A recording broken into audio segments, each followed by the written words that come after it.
Mežā starp kokiem notiek tāda pati plēšanās kā pie mums. Arī tur savs maizes naids, cīņa par varu un visādiem pašlabumiem, un rezultātā rodas zināmi tautas slāņi – pārtikušie un nabadzīgie, valdošie un valdāmie. Bet ja šajā procesā ielūkojamies dziļāk, mēs redzam, ka šī meža sociālā iekārta tomēr nav gluži tāda kā pie mums.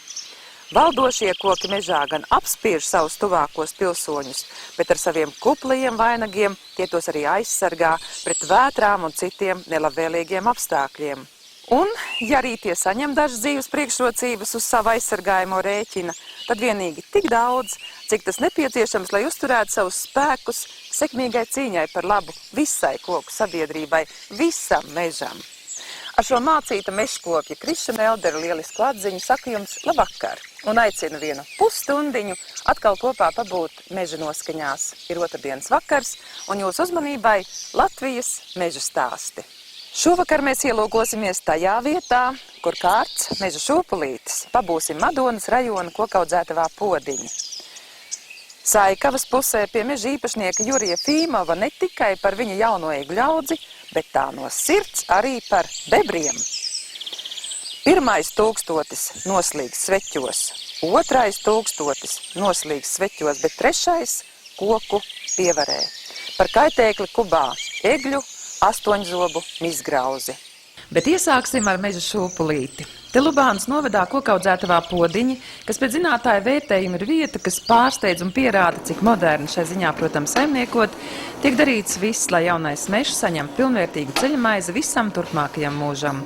Par to tiek domāts jau tai brīdī, kad egles sēkliņi ar šīs modernās ēmašīnas palīdzību precīzi atrod savu vietu un iekrīt tieši tur, kur tai jāiekrīt.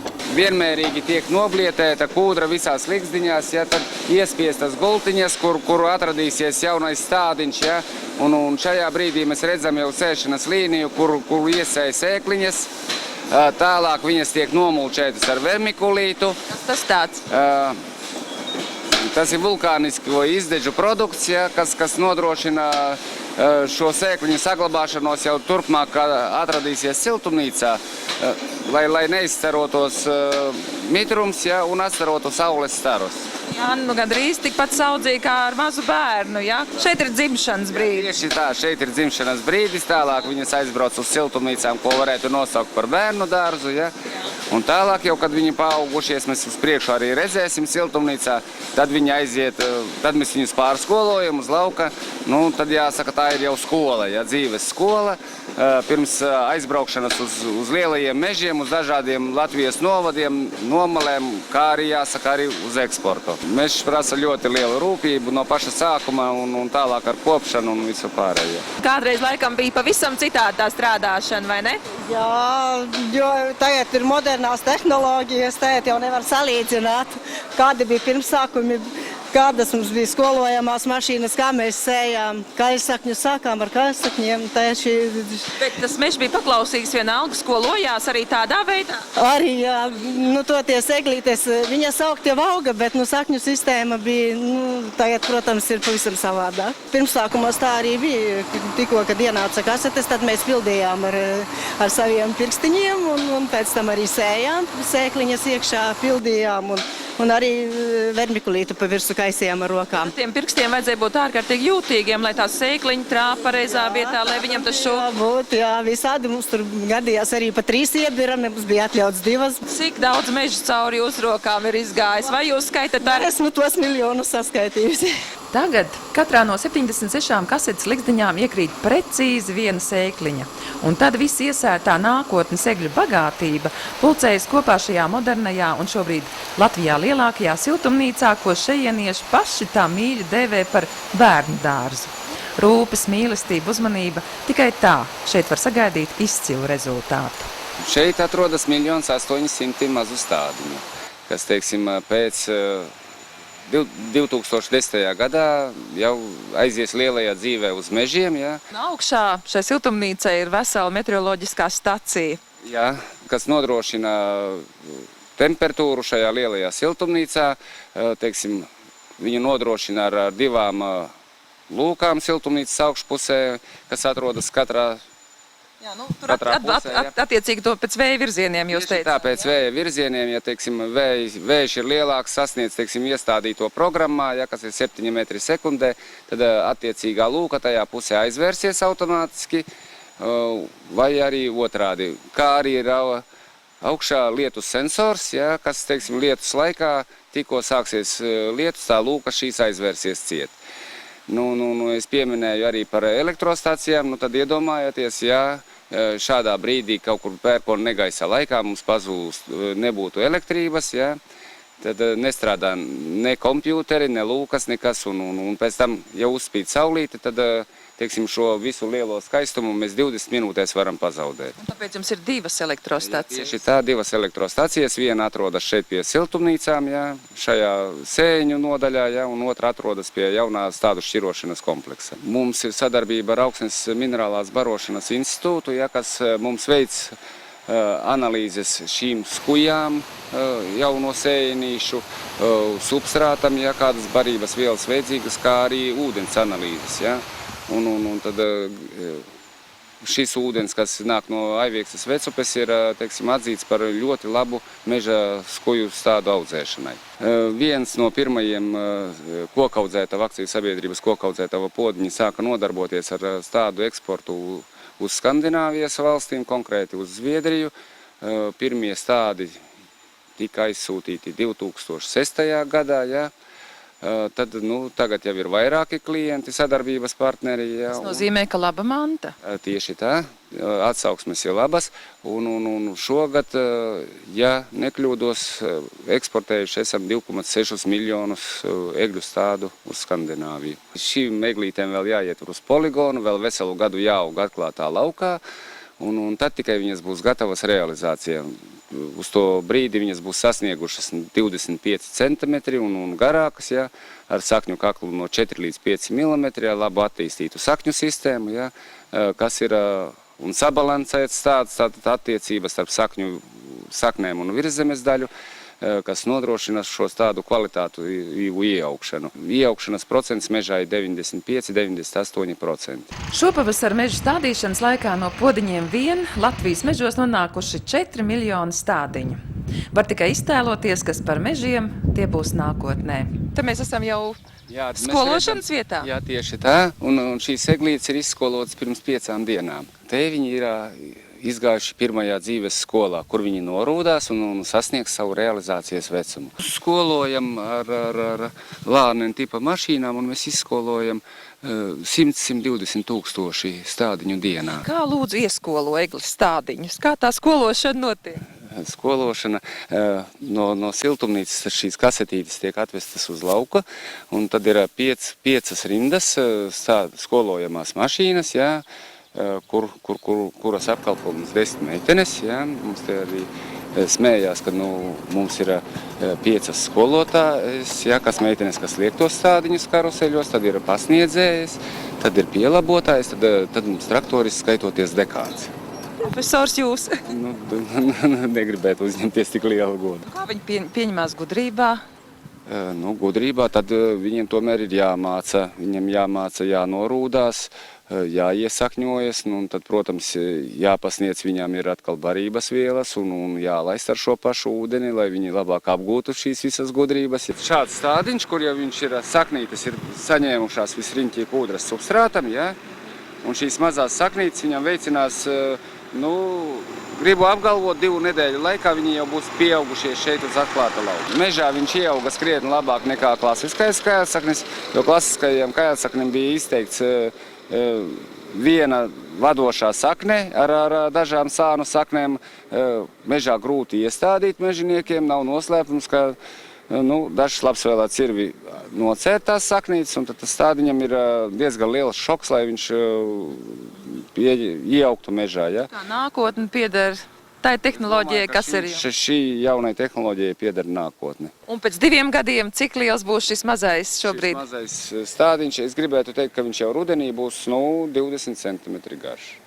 Un vēl pēc gada tad prom uz mežu? Tad, jā, 2010. gadā varētu teikt, ka viņš jau ies projām uz mežu. Un laimīgs tas mežs, kam labs un gudrs meža īpašnieks. Un izrādās, ka to labo un gudro mums ir nemazums. Un par vienu no tiem Jurija Fīmovu, kas savos vairāk nekā 200 hektāru lielajos meža īpašumos saimnieko Madonas pusē, būs arī mūsu šī vakara stāsts. Bet tiec, viņam klāt. Te ir patīkami pasēdēt. Tu esi dabas ritmā, tad esi iekšā. Tad tu jūties jau citā pasaulē. Cits iet uz baznīcu savu, tur, teiksim, atdot, bet ir cilvēki, kas aiziet uz mežu un tikpat kā baznīcā jūtās. Tāds teiciens arī ir. Tā ir mana dabas pasaule, kurā es sajūtu visu spēku. Un kad spēks, tad arī sanāk. Sanāk visas meža lietas, arī no džungļiem attīrīt zemi un liekot lietā Eiropas naudu, savu īpašumu palielināt par veseliem 8 hektāriem jauna meža, kur 5 hektāri atvēlēts eglei, savs stūris priedei un lapeglei. Šitās garākās ir pirmā stādījuma. Dabūju es atjaunot lapegli, man iznāca trīs reizes. Papildināt, bet šitās ir pašas pirmās ir. Viņas ciena te tie vietējie draugi Buki un labi, ka viņš, teiksim, dabon tādu atvasīti gar malu, teiksim, izaugt uz augšu, lai viņš būtu. Tie kārkli auga visu cauri, un tie visi tika notīrīti, un katru gadu tā slejiņa, kas tur ir, tā tiek likta uz turieni, lai tā eglīte būtu tīra un vienmēr augt varētu. Egle ir, ja viņa dabon, teiksim, es varu parādīt, tur tālāk būs, ka viņa dabon savu, tad viņa ir karaliene jau. Bet, lai viņi dabūtu savu, tur ir darbs, tur darbs ir, patiešām darbs ir. Šitāda eglītei, viņai vajag, teiksim, vai dara tā, teiksim, aplūc, teiksim, to zāli, vai paņem vienkārši, ja ir mazāka zāle, viņu pamīda šitā te, un tā viņai brīva. Un tā, principā, katrai eglītei ir, teiksim, lai neuzkrīt lielā zāle, bet šitādai vairs nekā nevar izdarīt. Mazai eglītei, tad jau uzkrīt zāle. Tas ir 1 gadu jādara, jeb? Te būs kādi 6 gadi. 6 gadi? Tagad 2 gadi ir, tagad 3. gads ir. Un vēl. Bet tad jau tā, ka katram kociņam 6 gadi ir jāpaklanās. Un stipri, un vēl pēc tam ir līdz, eglei vismaz līdz kaut kādiem 15-20 gadiem. Jo starpas saugu vienalga, teiksim, viņas ir jāaiztīra no kārkļiem, no visādiem tādiem liekiem. Bet te jau būs arī kaut kas cits vēl. Teiksim, ir jau mani biežāk tā eglīte stādīta, tā ka nāks jau tādā stādijā, ka viņa varēs drusku paritināt, tad mēs varam Ziemassvētkiem atļauties izņemt ārā kaut ko, pa bieži ir. Tas ar tādu nodomu vairāk stādīts ir, ka tas daudzums ir vairāk. Bet galvenais, lai viņš ir iekšā un lai viņš ir ieaudzis. Te pamazām izveidojas tagad tā video un var redzēt jau to darba resursu, ko darīts ir. Viņas jau dabon jau visu roku pa visu tur, kur viņa tai vidē aug. Ir jau dabiskās, kas atjaunojas ļoti labi, lapkoks ļoti labi, tikai viņš ir, jāievirza tādā pareizā sliedā. Tagad jau, principā, praktiski ir visādas vides, kur aug alksnis, kur aug bērzs, un tad jāpaskatās, kur mazāk bojā, bērzu vismazāk bojā. Teiksim, eglīte, ja viņa jau paaugusi, pašlaik ir pat stalbrieži, kas sāk jau pagraust to mizu. Eglē tas ir stipri kaitīgi, priedē jau atjaunojās, jo viņa ir pacietīgāka. Eglē tūlīt trupi iemetās iekšā. Meža grāmatā Juris ir apguvis ne tikai to sadaļu par kokiem. Viņam labi pazīstams ir arī citas nodaļas tajā. Man šitien ir vispār labi piedzīvojumi. Urāla pūce naktī, viņa reikā suns. Naktī ir tāda pūce, kas reikā suns. Un es tur augšā sēdēju, dzirdu, man lido suns virsū un rei. Nolido garām un tad iesēdās tajā ozolā un viņa man 15 minūtes norēja. Neapmierināta ar mani, ka es tur uzkāpu augšā, ka es tur sēdēju. Viņa mani redzēja. Un es redzu, ka balts lido virsū, bet tā līdz galva nolidoja un pārlidoja tur otrā pusē augšā. Un kas vēl te ir redzēts staigājam un kas vēl te ir? Oi, meža cūkas ir redzētas, aļņi ir redzēti, stirnas tās pastāvīgi man te kāda ir. Un ir, rudeņos nāk jenuti un apši. Bet tas pats īstākais meža īpašnieka Jurija Fīmova draugs ir un paliek bebris. Draugs, protams, te būtu liekams pēdiņās, jo no kādreiz sarkanās grāmatas iemītnieka bebris kļuvis par daudz meža īpašnieku bēdu ieleju. Pēc oficiālās statistikas tiek lēsts, ka Latvijā ir ap 100 000 bebru liela populācija, bet zinātāji apgalvo, ka šis skaitlis ir 3 līdz 4 reizes lielāks. Aplodušas koku audzes, izkaloti ceļi, katrā ziņā sadzīvot ar šo ūdens būju meistaru ir visai pagrūti. Kā var sadzīvot? Teiksim, es viņus vēroju, es viņus arī reizē atķeru. Ir savs laiks, kad viņš dzīvo un rada bērnus, un viņam ir sava dzīve. Cik, piemēram, bebri ir cēluši šo te aizsprost? Principā viņi man uzcēla pa pagājušo gadu šito. Pagājušā gadā viņi iesāka drusku, un rudenī, tad, kad viņš ceļ ūdeni augšā, tad viņš momentā viņu sastrādā. Jo nestrādā viens, tur, teiksim, ir, kas tieši uz aizsprostiem strādā, ir saucamie tēvaiņi, pat 3, 4, pat 5 strādā uz aizsprostiem, ka liela saime ir. Te jau viņi ir to teiču rezervāts blakām, un aiz tā ir ezers. Tagad viņi to līmeni ir pacēluši visam purvam augšā. Mēs vairāk uz tādām stipri lielām postīm vietām vairāk taķerās, un tieši šogad man 6 šitien ir atķerti. Šajā, teiksim, arī nav tā pastrādāts, kad es viņus pilnīgi. Jo palika mamma kāda noteikti šita, tāpēc jau parāda. Ne jau tikai jūsu īpašumos, bet vispār jūs to darat arī citi? Kolektīvā, tas ir blakus otrā pusē upei, Sekaus kolektīvā man ir, kur es ceru valsts mežiem, un arī kolektīvā un Metrienes kolektīvā. Man tagad pašlaik 2 kolektīvi. Jā, un kopskaits šo pavasaru? Pavasarī 84 gabali. Es kaut cik piestrādāju tā, lai viņš man pavisam nenodarītu pāri. Ir jau, kur lauks zemi patiešām žēl, viņa ir visas drenas, teiksim, ja pastāv ūdenī, viņa saistēsās ar laiku ciet. Labāk to ūdeni dabūt lejā. Te dotajā momentā nav tās drenas. Viņš iztais paši to grāvus, iztais papildu grāvus, kur viņam iet, un tur augšā ir pat iztaisījis tādu reni, kur aiziet viņam pabaroties. Viss servis, pilns komplekts. Jā, viņš sev uztais, jā, to servīzi viņš uztais. Bebris tas ir mans tāds hobijs vairāk. Es ar viņiem radojos. Un te ir tas, kas pēc radošanās paliek atmiņai. Šitā tikai daļai. Tas ir šo gada. Nē, tie ir zobi. Tie ir apakšējie ilkņi un augšējie ir.